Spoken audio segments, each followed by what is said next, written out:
அம்மாடி யப்பா அடி ஆத்தே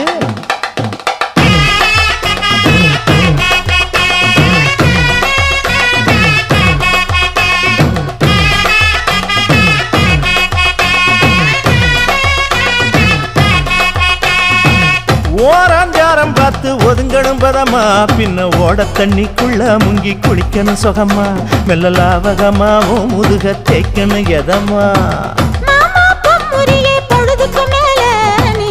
காட்டு மூலையில கள்ளன போல நான் ஒத்தையில தான் வருவேன் ஒன்னன போல அடிமந்த காட்டு ஓரத்துல மத்தியான நேரத்துல காத்திருக்கட்டா தினமும் காத்திருக்கட்டா வெள்ள சோள சோறு வச்சு காண பூவையல் அரைச்சி ஊட்டி விடட்டா உனக்கு